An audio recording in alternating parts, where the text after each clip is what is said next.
When people ask me about my story, what's that core message? And when you tell it, the audience really feels that experience and that emotion, and that allows them to want to buy into the bigger idea of what the story or the brand is about. Hey, my name is Jenna Kutcher, and I am obsessed with all things business, marketing, numbers, and helping you to navigate both the messy and the magical seasons of this thing called life. I'm a small town mama who took a $300 camera, grew a successful photo biz, and now I work from home and run a 7-figure online business. I teach you the tried and true secrets to building a career you adore. Shy away from the real talk? No way. Money, hardship, growth, loss, and marketing are all topics we discuss here. Think of this as your one-stop shop for happy hour with a gal pal mixed with business school. Pull up a seat, make sure you're cozy, and get ready to be challenged and encouraged while you learn. This is the Gold Digger Podcast. It is no secret that in today's highly competitive business world, it's more important than ever for small businesses to stand out from the crowd and connect with their audiences on a deeper level. But how? Well, my guest today would argue, and I personally have to agree, that the answer is storytelling. Stories have the power to captivate, inspire, and influence people's emotions and actions, making them an invaluable tool for small business owners looking to build brand loyalty and drive sales. And my guest today, well, he is your go-to guy when you want your virtual or live presentations and copy to get clients and not just claps. As a certified speaking professional, he's been on the professional speaking circuit for over a decade, and he's advised the biggest names in the industry to speak and sell from both virtual and live stages. Most recently, he helped me and my team revamp our keynote presentation for our recent launch, and under his guidance, we more than doubled our revenue goals. I honestly couldn't think of a better person to help us craft compelling stories that resonate with our target market.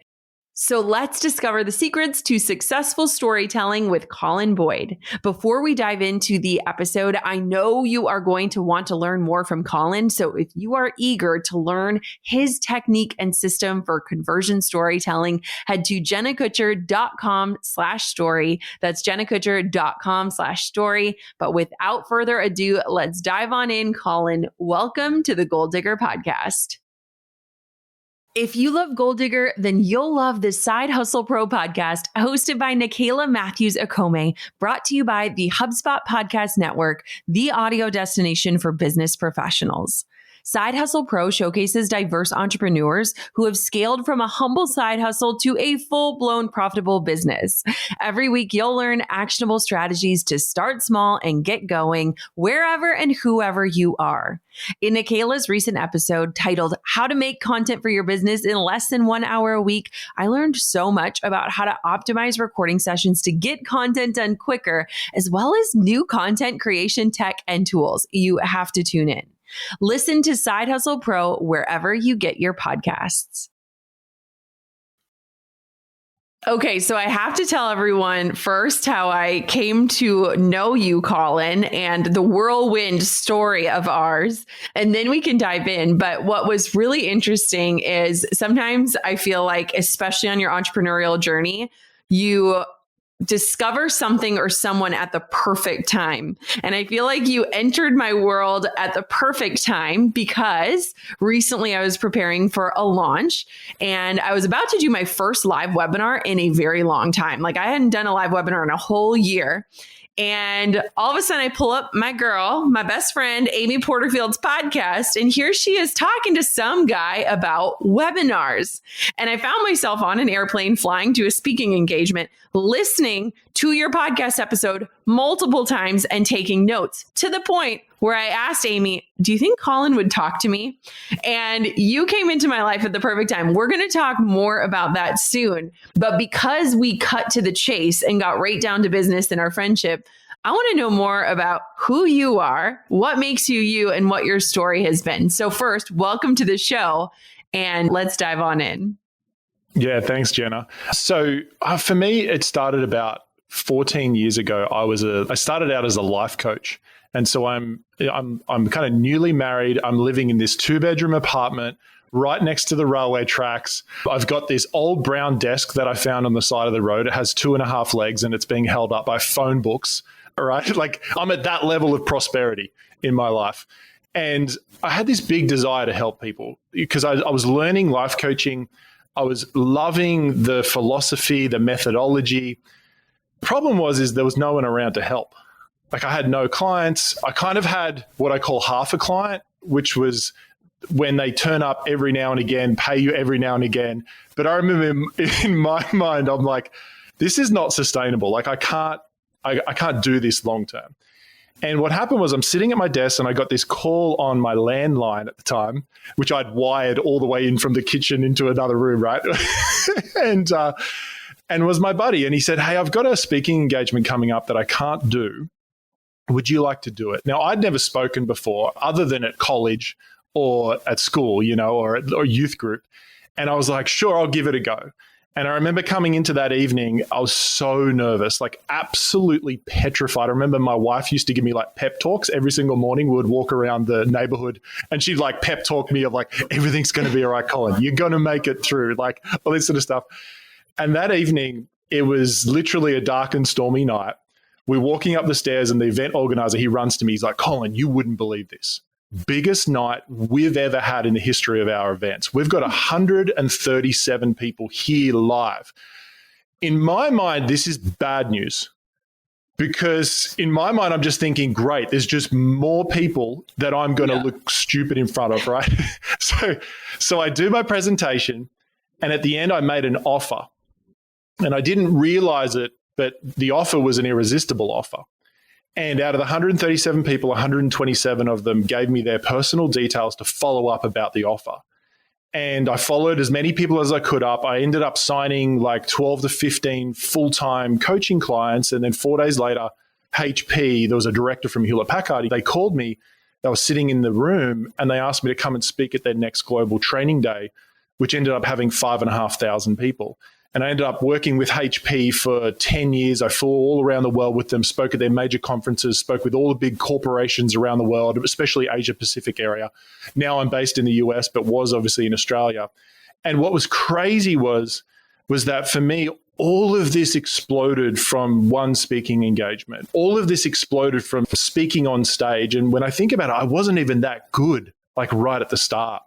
And then that obviously catapulted into online stages and webinars, which you talked about as well. But for me, that's where my obsession around speaking and storytelling really started. And then 6 years ago, we moved to the US and had the privilege of working with some pretty incredible people, including yourself. So that's kind of been the journey. Have you always been a good storyteller? Like, where is this rooted? Because I have to imagine that some of this is a natural gift and a lot of it is also probably learned. Yeah, for me, when I actually realized as an adult that I probably had some slight dyslexia growing up. And I remember many times struggling to read, struggling to comprehend. And I think I probably learned that maybe I need to get good at speaking rather than just reading all the time. And so I probably lent more towards trying to be a good communicator with my language and the verbal word than the written word. So that was maybe something that lent me towards it.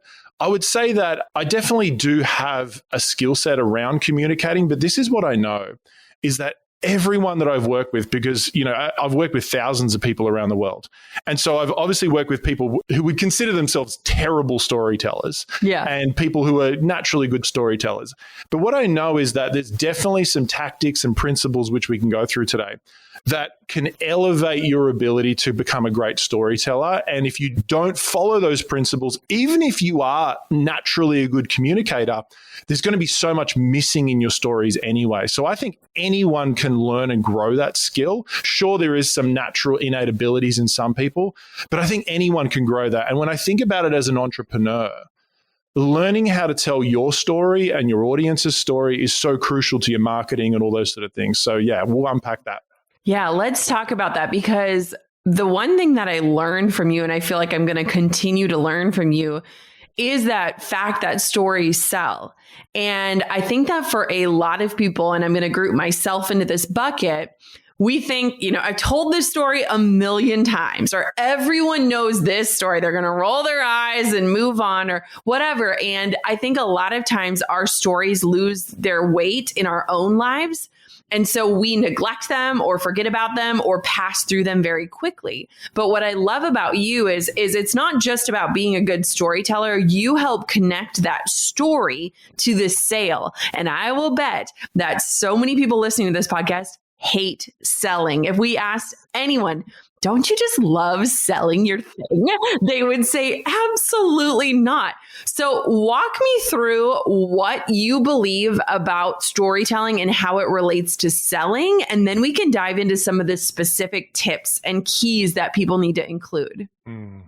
Well, there's kind of two buckets that we could focus on here. There's the idea of selling and the idea of storytelling, and they definitely come together. So let's just start with selling in general. Yeah. Because if you're an entrepreneur, even if you're selling bracelets or you're selling on Etsy or you're selling coaching services or an online course, as an entrepreneur, if you don't learn how to sell, you won't be an entrepreneur for very long. Like you kind of have a very expensive hobby. and so learning how to sell is actually, it's inevitable. Now, the good thing about it is that even if you feel really uncomfortable selling, if you make some mindset shifts, then you can actually feel really comfortable selling. And I think one of the biggest mindset shifts that people need to make is realizing that when you sell, the word sell, I didn't even like the word selling. The reason why is because it feels like you're doing something to someone else. Like you're kind of pushing someone to do something. But for me, the idea of selling is actually about attracting the right person towards the offer. Like I think about, like a MacBook computer. I just went into Mac and, I just bought two computers, spent almost 10 grand on like two computers, and no one sold me on anything. Like I walked in, I'm like, I want these computers. I want the top level of this. It's like I'm the one demanding them to give me the product, right? Yeah. And when you think about it, that for me is like the most beautiful experience of selling from a company's perspective. Yeah. And so when I think about storytelling, when storytelling is done right, your story actually attracts the right type of audience towards your offer. And so what happens is the audience ends up starting to ask to join your offer before it's even open. And some of people might call this they might have a wait list or they might have something on there, right? And then you've got all these people who are waiting at the door, almost like a VIP line going, I want to get in. And if you view selling as more, this is how I define selling. Selling is creating a space of transformation for your audience. And so if I think about like your program around Pinterest, my program around speaking and selling, that offer for me is a space that I actually protect. I'm not trying to push anyone to get into it. I'm trying to get the right people into that program because if I know the right people come in, they're going to change their life. Like they're going to be like a completely different person from that experience. I think about your program, like if they learn the Pinterest strategies and they get the traffic to their websites, they're going to have a completely different experience of not only their business, but their personal life, their marriage. They won't be arguing over money as much anymore or at all, right? Like all these experiences happen because someone made an offer or someone sold something. And so that's like the first shift I think we need to make. We need to see selling is actually a doorway to serving. And until you make that shift, being an entrepreneur is going to be extremely uncomfortable. But the good thing is that all of us can make that shift. I'm curious for you, Jenna, like how's that journey been for you with selling and so forth? Totally. So we're going to break down some of the tips that Colin gave me because I think it really transformed the way that I showed up, especially during my webinar, which is like being on stage, but online, right? A virtual stage. But I remember, selling, it was like you could feel the energy change when it came time to pitch, right? You're teaching, you're sharing, you're engaging, you're excited. Oh, crap. Here comes the offer, right? Like your palms get sweaty, you get shaky. I would have these papers of scripts and I'd be trying to like flip them over, but like not have the sound be in the microphone. It was just this very visceral reaction. And it's fascinating because even when you reviewed my webinar for me, you were like, the pitch was amazing. Like it was great. And I said, that's because I am so confident in what I am selling that like I I will shout it from the rooftops with pride because I want everyone to experience this freedom, right? And so it's interesting because I think that obviously your confidence grows with your experience, but when you have such deep conviction, it is not just heard, it's felt. That's so true, because when people buy from you, they're not just buying a system, they're buying a feeling. Yeah. And when you, as the speaker, as the entrepreneur, carry that feeling into an offer, the audience genuinely senses it. Yeah. And I think that there's like a spectrum in learning how to feel confident in your offer. The first piece is actually going through the transformation yourself. And so it's like you've experienced something on a deep level from the content or from the ideas that you're selling, and you just feel excited about it, right? The second level is where you have got clarity on how that process actually occurred. Real clarity on these are the steps you need to follow to actually create that result. And the third level of certainty I see as where you've got enough social proof from other people to show that what you teach can be scaled or can be extrapolated into other people's lives. And so for me, those three levels is the journey of entrepreneurship and creating certainty in your offer. Yeah. So let me explain how Colin stepped in and helped me in this crucial period. One thing I will say is for anyone listening to this that ever does a launch or you're selling or you have a new promotion or a new product or a new offer, there is always that doubt period right before you're about to go to market, right? Is this crazy? Is anyone going to buy it? Is it going to work? I don't care how many years you're in business. There is still that moment where you second guess everything. And I always remind myself, do not guess what you created with a sound mind, because when you get into launch, you no longer have a sound mind. It's gone. And Colin came in, and after listening to his interview with Amy, I was like, oh man, he had so many different tips and strategies around storytelling. And I said, I love to teach. A lot of times I'll just pack my trainings or pack my presentations with so much content because I just want people to get results, right? And I realized in learning from him, I'm doing a disservice by leaving the stories out. And a tendency that I often have is to skip through the story because in the past, we've all heard fluffy stories where it's cut the fluff, get to the point. But you helped teach that stories create that relatability and that understanding and help people put themselves in the position that maybe you were in. Can you talk to me a little bit about that? Yeah. So one of the mistakes that people make with their stories is that they think their story is about them. And so even your own personal story, and there's this angle that I call your story, which is a conversion story. You have a few types of stories. You have signature stories that are stories that you'll tell to refer to different points, which is probably one of the stories that you told Jenna about being a mum and losing your time, and which was such a powerful story. And then you've got a conversion story. And a conversion story is the story that links your offer to the story or links the audience and the offer to the story. So they all kind of come together. And so one of the mistakes that people make is that they forget, or you forget, how much the audience doesn't know your story. Yeah. And it's so fascinating because even that story I told at the start, Jenna, I reckon I've told that about 3,000 times. Yeah. Like no word of a lie. I've probably told that about 3,000 times. But when I tell it, I have to realize that the person listening to it, they've never heard it before. Yes. Many of them haven't heard it before. And even if they have heard it before, I want to relive it and re-experience it as if it's happening for the first time. So that means bringing up those emotions, bringing up those feelings, reliving that experience. And that is this whole idea of that when you present, when you tell a story, even if the story is about you, the story is for the audience. And when you tell it right, what happens is the audience actually puts themselves in your story. And so there are three questions, which you're probably kind of referring to. There are three questions that I always try to answer on every story. The first question is, are you like me? And so in your story, you have to explain this idea that you get them, you are like them. Because the problem is that they're seeing you as an elevated version on the stage. So maybe you're running a webinar or you're speaking at an event or you're doing a Facebook Live. You're the one teaching, right?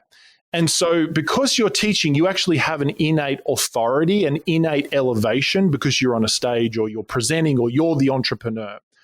And so what you need to do is you need to show, no, you're exactly like them. And you know the feelings they're experiencing. You know how difficult it is. You know how hard it can be. And you didn't get this like golden ticket. You actually know what it's like to struggle. And that's where we need to start with our stories. And so the first piece is really about connection. It's about vulnerability. It's about answering that question of, are you like me? The second piece is, can you lead me? Because I don't know about you, but I know for me, I've heard some people tell stories and they didn't kind of finish with any sort of like breakthrough or like revelation. And I'm like, cool, you're still stuck. Yeah. I'm like, okay, that's a lot of drama. Is there a resolution? Is there any resolution? Like, you even think about a good movie, right? If the movie doesn't have resolution, there isn't that bow at the end of it. You wouldn't tell people about it. You just kind of feel a bit icky when you finish. Yeah. And so your story as well has to have that resolution. It has to have that credibility, that breakthrough, that experience of where you show the audience you're not just like them, but you can lead them. And that's a cool angle as well in a story, is like, you got to make sure you can show that, oh, okay, you can lead them. And the third secret sauce, which makes it a conversion story, is you actually show that what you went through followed a specific path. And that specific path is your core premise or your core idea. And so if you can infuse your core premise or your core idea in your story and find those transformational moments, all of a sudden when you tell your story, it shows the audience that you are like them, that you can lead them, and even more than that, you've got this beautiful path that they can follow. Yeah, this was so eye-opening to me. And I think it's really encouraging. And every single person listening has a story like this within them, right? They have probably multiple stories 100% within them. And I think it's also beautiful. You know, I went through the process of writing a book, and it's a really beautiful process as a human being to really reflect on the path and what you've overcome and what got you there and how that can impact other people. I believe that deep down innately human beings want to leave their mark and they want to give purpose to maybe some of the pain they've been through. And I think that story is a way that we can really do that, honor that, and share that with the world. And I think one cool thing to do about this is sometimes asking the question of, what is what you do about? Yeah. And so let's say you sell jewelry. Yeah. All right. Let's say you sell jewelry. Like, jewelry is about like elevating the experience of who you are. Jewelry is about connecting with yourself and connecting with others. It's presenting your best self, right? Like, so you might say, okay, jewelry, what story could I tell? Tell a story about a moment where you connected with yourself and how jewelry, like, and that the jewelry you create is an expression of who you are. Like, I even think about like that brand Pandora, that has all the different jewels and gems and stuff, and how they link those jewels and gems to moments in people's lives. Like, they've done a brilliant job of using like jewelry, right, which is a very tactile kind of experience, and they've built it into a story, or you create your own story on the experience of the bracelet. And so it's so cool to think about, like, with your story is not just about telling the timeline of what you went through. It's about thinking about, what's that core message that I want to present? When people ask me about my story, what's that core message? And when you tell it, the audience like really feels that experience and that emotion, and that allows them to want to buy into the bigger idea of what the story or the brand is about. It's no secret that business owners are under a lot of pressure right now. We're pressured to get more leads, close deals faster, get better insights to create the best experience for customers, and so much more. So how do we manage it all while still ensuring the best customer service? That's where HubSpot comes in. HubSpot is a customer relationship management tool that is easy to set up, intuitive to use, and customizable to the way that you do business. Drag and drop your way to attention-grabbing emails and landing pages, set up marketing automation to give every contact white glove treatment, plus AI-powered tools like Content Assistant mean less time spent on tedious manual tasks and more time for what matters most, your customers. HubSpot has all the tools you need to wow prospects, lock in deals, and improve customer service response times. Let HubSpot take the pressure off your shoulders and get started for free today at HubSpot.com. You're already so close to having everything you need to transform your ideas, those little sparks into your brain, into something real. Far too many good dreams die before they've had the chance to grow. Fear stomps them out. Lack of planning keeps them quiet. And we're committed to changing that today. Are you ready? My Goal Digger printable planner is here to help you map out every plan, list, tracker, and prompt that you need in order to achieve your personal goals, your business dreams, or your wellness vision. Whatever your ideas are, you are equipped to plan and play. Snag the Goal Digger Planner at jennakutcher.com/goaldiggerplanner for the resources to get that dream down on paper so that it can finally grow. That's jennakutcher.com/goaldiggerplanner. So I have ADHD. And part of that is that oftentimes when we tell stories, we start at the end and then we go to the middle and then we go back to the beginning. And how can somebody work on becoming a better storyteller? I mean, I think we've all experienced that one person at the gathering or the social meetup that doesn't read social cues or, keeps going on and on and on. What are some tips for us who might need to refine the art of storytelling, whether it's in our copy or presentations or how we show up online? Do you have any tips on that? Yeah, a lot of people ask me, how long should it be? Yeah. All right. How long should your story be? And I think it depends because, to be honest, I've seen people in an hour keynote tell a 40-minute story, but be able to weave their key points in amongst the story. Yeah. So that's fine. Your story could be 40 minutes. Generally on a webinar, it's around 5 to 7 minutes is usually what I'm aiming for a conversion story or the core story you're going to tell. When it comes to, the order and the structure, I think about a classic storytelling model, which is similar to what I went through before. It's really nice to find a moment or to start in a place of where you were in a struggle, you describing the situation early on, you're in a place of desperation or struggle or challenge because, if you think about, imagine I told a story and I said, one day I bought this lotto ticket and I went up to the local gas station and I put it in and I won $4 million. And then I've been able to buy boats and cars and everything. It's been amazing. It's okay. Cool. Good on you. Yeah. Right. It's that's a crap story. No one cares about that story, right? But when you tell a story where you were in a real time of struggle and you had to make a decision where you stepped out of yourself, you stepped out of your comfort zone, you embraced that next level version of yourself, and you described that, how you were feeling, what was the internal experience? So this is one of the tips is a lot of the time people don't describe the internal experience that they had. Yeah. And the internal experience is actually the most relatable part of a story. Because you, Jenna, might be telling your story, starting out as a photographer, but I'm not a photographer. But if you talk about the struggle of trying to get visible, the struggle of trying to get clients, the dreams you had about creating something meaningful. See, I can relate to that. And so describing the internal experiences that you're having, not just the actual story from an external perspective, that's one of the secrets that allows the audience to put themselves in your story. And so thinking about this idea that structure is and there's a very specific structure, but I'll kind of overview it. It's, you start in that vulnerability, you make that decision of I want to make a breakthrough in my life. You go on that journey, you see the breakthrough, and then you have the revelation that it was all through this core idea. And that core idea, if you can align it with what you teach, what you help people with, that is going to be a story that will allow your audience to want to work with you without going, come and work with me. Yes. Oh, I love that. One thing that you taught me a lot about, something that I had never done before when it came to teaching or selling, was the use of analogies. Will you talk to me about why analogies are important, how we can leverage them more in our marketing, and how to come up with them? That's something I'm still thinking about. Yeah. So analogies are one of the most influential linguistic tools we have.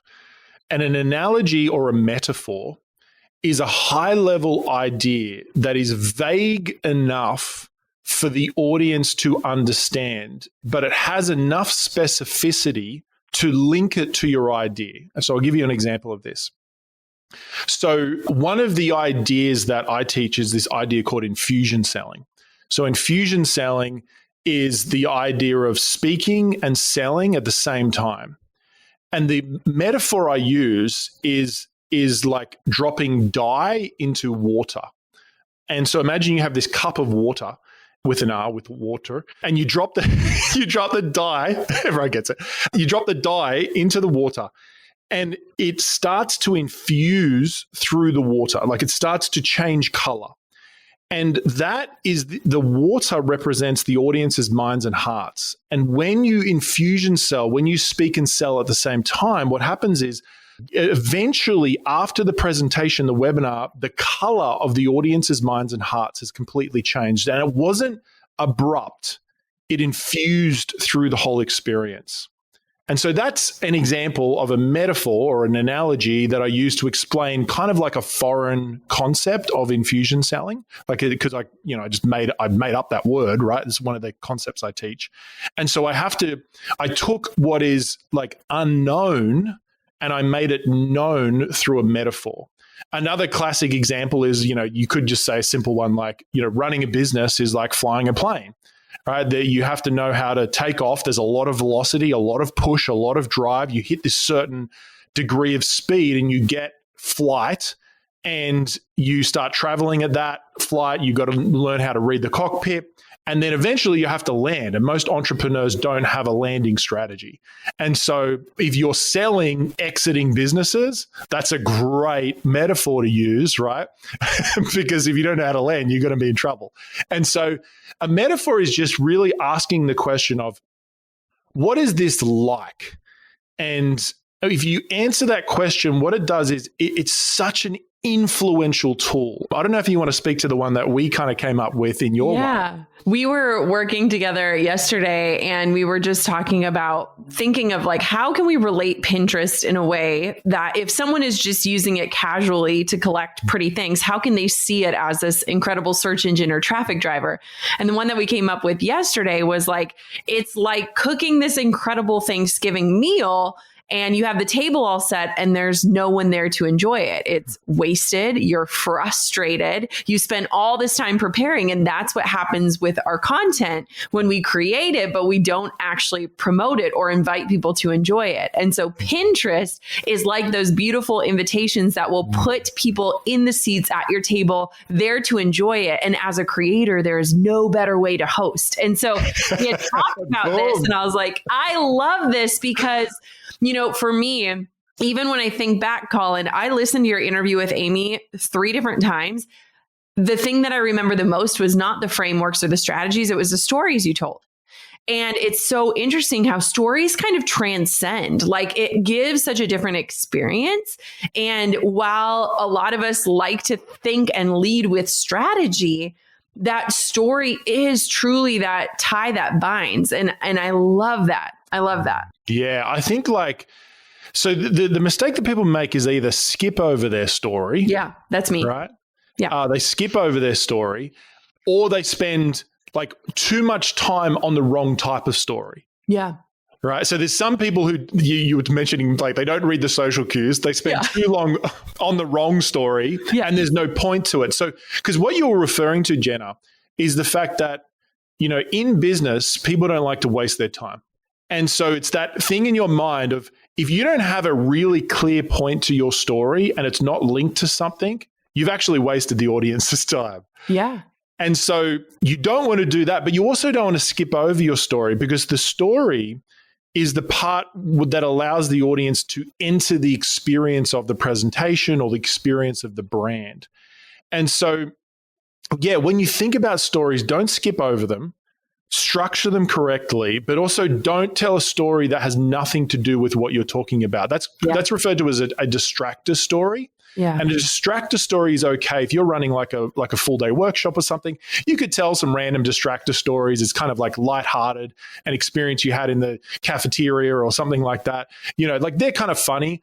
But if you've got that in a 50-minute webinar presentation, that is not going to work. And so, dialing in your stories is really important, and it allows the audience to enter that space. One thing that I learned from you yesterday when we were reviewing everything, I love learning. And you guys, Colin is someone who I'm just like, oh my gosh, he was like, I'm going to give you some advice. You can take it or leave it. I was like, I will take all of it. Thank you very much. But one thing that I really loved for you and what you taught me as well is, especially in some sort of presentation, it's so important to have a through line and to come back to it again and again. And I think that that's something that a lot of people struggle with is, you have this broad idea or you have this big goal in mind for what you're going to talk about, but you had said like, oh, you said this one thing way towards the end, but I want to pull it up to the front because this is the key. And I was like, okay, then do I still keep it in the end? You're like, yes, keep it, like keep reminding and bringing people back home to that because they need that reminder. Can we talk about like, how do you get that definitive like goal or that one thing? And then how can we weave that into how we show up? Yeah. So for me, with every presentation, I usually try to distill what I'm trying to say down to one sentence. Yes. Or one core idea, one core belief. Yep. That if the audience can get this belief, then everything else becomes a lot easier.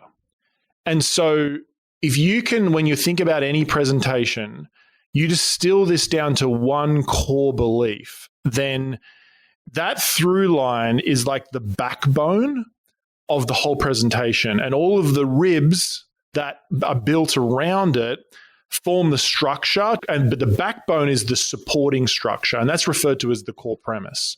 And so the core premise is that one belief that if we can get that clear and straight, that's the through line. And the thing that we forget as the speaker, as the communicator, the entrepreneur, is that we're incredibly close to our presentations. We're incredibly close to our content. We've spent 30 hours to prepare for a 30-minute presentation where the audience has spent zero time. They're seeing you for the first moment, right? Right. And so in our mind, I'm like, we've already heard this before. And it's like the audience has never heard this before. Yes. And so this is this idea of that really good communicators are very good at keeping contextual clarity in their presentation. So in other words, keeping clarity of what the big idea is all about, or what the through line is all about. And what's also powerful about this is in understanding the core premise is that this actually forms all of your marketing as well. Yeah. So if you're doing promotions, I know just recently I was one of our students in our programs, she was doing like $30,000 webinars. And she got really clear on her core idea, what her core idea was about. And she helps hairdressers grow their business through creating online courses. And she got really clear on a core idea. It reformed all of her marketing and brought everything back to this one idea. And her next webinar, she did 191,000. And then the one after that, she did 297,000. And she came back to me, she's like, Colin, it was all about this core idea. When I got clear on the core premise, it gave me the confidence to go, everything leads back to this one idea. If I can get them to believe this idea, my offer is the logical next step if that's something that they want to do. And so everyone's got to get clear on that core idea. It makes everything easier. Yeah. And I always use like as a basis, and maybe you can correct me if this is a terrible idea, because it very well could be. But whenever I think of the core idea, I always think of like a SMART goal, like specific, measurable, attainable, timely, and realistic. And that's like, even when I create a course, it's like, what is the end result? And is it very clear? Yes or no? Am I going to be able to do this? Is this for me? Is this an easy yes? And I feel like if we circle back to the beginning where you're talking about like, I want to create like a transformative experience in space and I want people to qualify themselves. I feel like this method is less about convincing and more about people qualifying themselves. And I think that really shifts how selling feels. Yeah. Like when you're clear on what you're about, what goal you have, and the type of person it's for, all of a sudden it's actually about the audience qualifying themselves rather than you trying to push it on the audience. And so it shifts the trajectory of the momentum of the offer.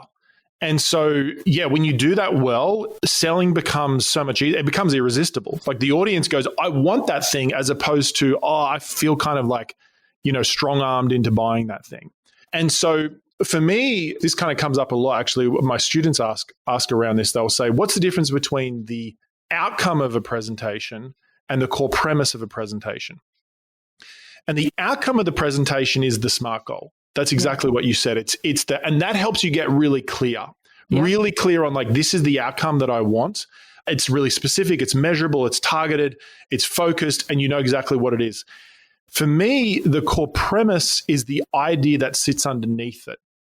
And so for you, it was that idea of that building a Pinterest traffic system is the most effective way to, and then when you describe the outcome that you want, get the eyeballs on your leads, on your offers, or et cetera, right? But it's built around a core idea. It actually, what's fascinating is when I think about the idea, the core premise is more about a belief than even getting like an actual, it's a blend of like a belief and an outcome together. Mm-hmm. So I think definitely, start with a SMART goal. That helps you to get clear. And then you ask, what's the thing someone needs to believe to make that SMART goal reality? Yes. And then that's the thing we need to focus on, creating content to support in the presentation and in the storytelling and in all of the selling that you do within it. So now that everyone has learned from you, they're going to be obsessed with you, just like me. I now have Colin on speed dial, which is a blessing. Where can people learn more about you and what you teach and like this whole system that you have?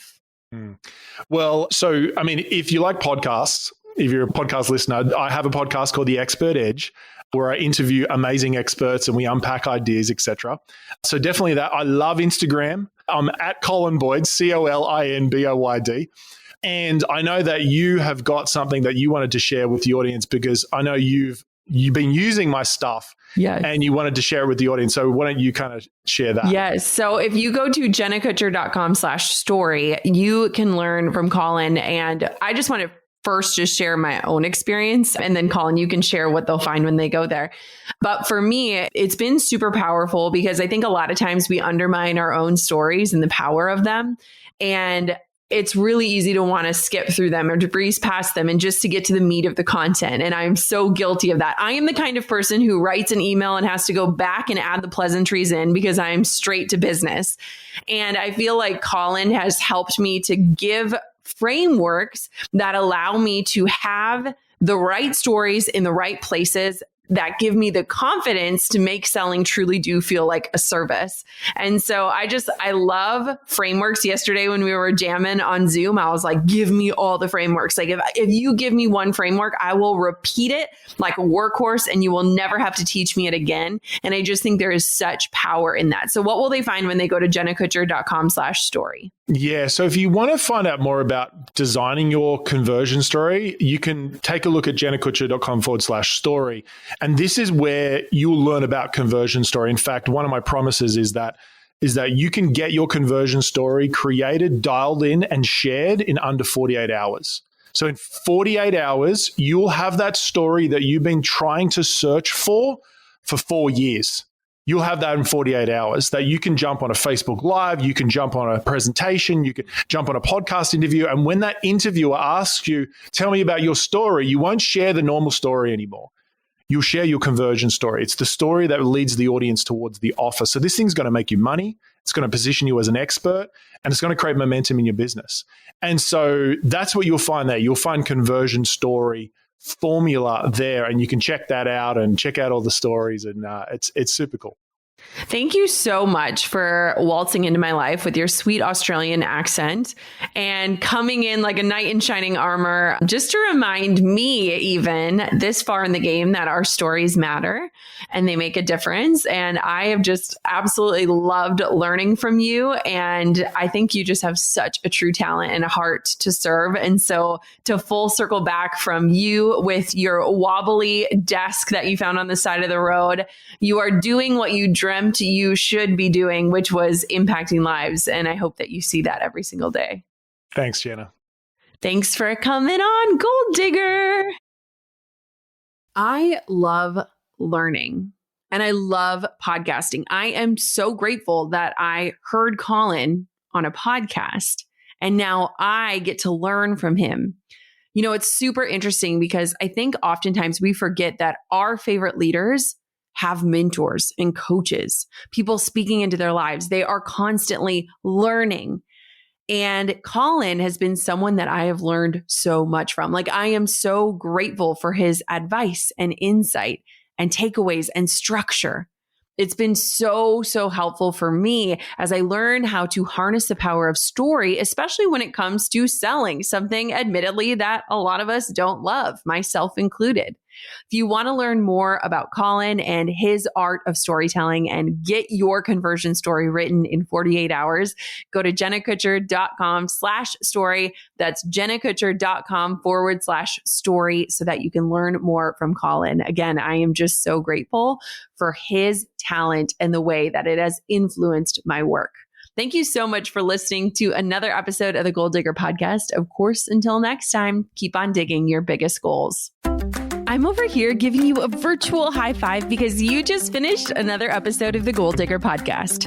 Did that go by way too fast for anyone else? If you want more, head over to golddiggerpodcast.com for show notes and all the discount codes from today's sponsors. And if you're looking for a new crew of movers and shakers like you to bounce ideas and ask questions, be sure to join my exclusive community for Gold Diggers on Facebook. The link's waiting for you at golddiggerpodcast.com.